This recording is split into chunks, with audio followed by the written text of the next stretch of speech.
మీరు మొన్న అంతకుముందు మనం చాలాసార్లు చర్చించుకున్నట్టుగానే ఈ కేసు చాలా పెద్ద తవ్వుకుతున్న కొద్దీ ఇంకా అనేక రకాల విషయాలు బయటపడతా ఉన్నాయి. సో ఏంటి సార్ అసలు నిజంగానే ఈరోజు 11 కోట్లు నగదు దొరికింది. అంటే డిజిటల్ లావాదేవీలు లేకుండా 11 కోట్లు నగదునే పట్టుకున్నారు. అటువంటి విషయంలో ఇంకా తీగలాగితే డొంక కదులుతూనే ఉంది. సో ఏంటి దీని మీద ఏంటి క్లారిటీ ఏంటి సార్ అసలు మీకు క్లారిటీ? జగన్మోహన్ రెడ్డి గారిది పబ్లిక్ రిప్రజెంటేటివ్.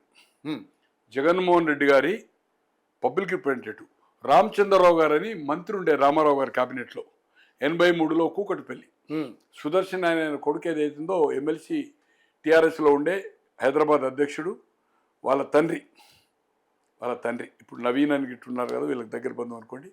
10,000 ఏసీబీలు పోయి 10,000 ఏదైతుందో దొరికినాయని చెప్పి ఆయన మంత్రి పదవి తీసేసిండు, కార్మిక మంత్రి రామారావు గారు. ఇక రాజయ్య డిప్యూటీ చీఫ్ మినిస్టర్ ఎందుకు తీసేసిండు ఏం సంగతో కారణం చెప్పలేదు అని బర్తరఫ్ చేసిండు. అదేమో 10,000 దొరికినాయని. బంగారు లక్ష్మణ్ గారు జాతీయ అధ్యక్షుడు, 1,00,000 రూపాయలు లేదు, జాతీయ అధ్యక్షుడు, రాజ్యసభ మెంబర్ ఉండే, జాతీయ బీజేపీ పార్టీకి వెళ్ళింది.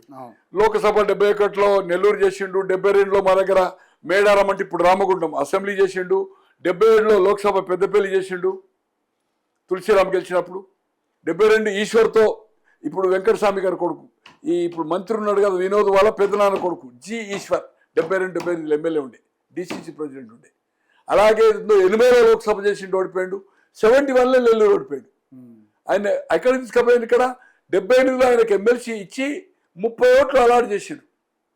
జనతా పార్టీ వచ్చినాక 60 మంది జనతా పార్టీ శాసనసభ్యులు, 175 కాంగ్రెస్ 30 కాంగ్రెస్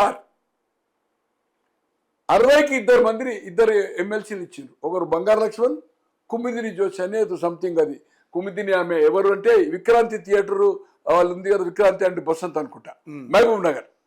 ఈయన ఓడిపోయాడు. ఈయనకి ఎన్ని వచ్చినాయి?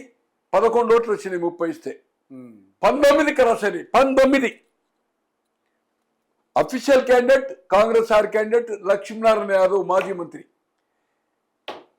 ఏఐసిసి ప్రెసిడెంట్ బ్రహ్మానంద రెడ్డి, ఇక ప్రెసిడెంట్ విజయభాస్కర్ రెడ్డి, వెంగళూరు చీఫ్ మినిస్టర్ ఉండే కాంగ్రెస్ ఆర్లే, పాంచజన్యం అని అప్పటి వరకు గ్రాడ్యుయేట్ కాన్స్టిట్యూన్సీ ఎమ్మెల్సీ ఉండే రాజశ్రీ సినిమా యాక్టర్ వాళ్ళ భర్త. ఆయన రెబల్గా కాంగ్రెస్ ఆర్గా చేసిండు. 9 ఓట్లు వచ్చి ఆయన గెలిచిండు. 9 అంటే బంగారు లక్ష్మణుల గారి కంటే 2 ఓట్లు తక్కువ వచ్చినాయి. కానీ ఆయనకి ఏమైందంటే సెకండ్ ప్రిఫరెన్స్ ఓట్లు కాంగ్రెస్ ఎవరైతే 175 మంది గెలిచిండ్రో దాదాపు 70-80 మంది కాంగ్రెస్ 6 నుంచి పోయి 5లో చేరిండ్రు. వాళ్ళకి టికెట్లు వచ్చినాయి. వాళ్లకు వెంగళరావు గారు అందరికీ ఫోన్ చేసి చెప్పాడు, మీకు ఎవరైతే అలాట్ చేస్తారో మీ ఫస్ట్ ప్రిఫరెన్స్ వేయండి, సెకండ్ ప్రిఫరెన్స్ మా పాంచజన్యంకి వేయండి అని చెప్పాడు. పాంచజన్యంకు అంతకుముందు ఎమ్మెల్సీ గ్రాడ్యుయేట్ కాన్స్టిట్యూన్సీ, కేశవరావు కూడా 78 జూన్లో 84 జూన్లో గ్రాడ్యుయేట్ కాన్స్టిట్యూన్సీ, వీరామారావు గారు గవర్నర్ ఉండే ఆయన 3 సార్లు గ్రాడ్యుయేట్ కాన్స్టిట్యూన్సీ, చలపతిరావు గారు ఇప్పుడు అయింది గారు, ఇప్పుడు అక్కడ మొన్న ఏమైంది పార్టీ ప్రెసిడెంట్ అయింది కదా ఆంధ్రకు, వాళ్ళ తండ్రి చలపతిరావు వైజాగ్ ఆయనే.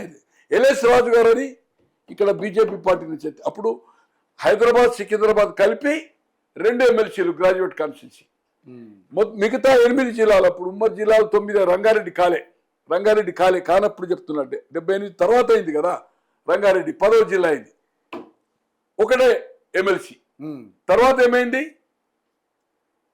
హైదరాబాద్ రంగారెడ్డి అండ్ మహబూబ్ నగర్ కలిపి 1, నల్గొండ ఖమ్మం వరంగల్ 3 జిల్లాలు కలిపి 1 అనుకుంటా, ఆదిలాబాద్ అండ్ కరీంనగర్ నిజామాబాద్ అండ్ మెదక్ కలిపి 1 గ్రాడ్యుయేట్ కాన్స్టిట్యూన్సీ.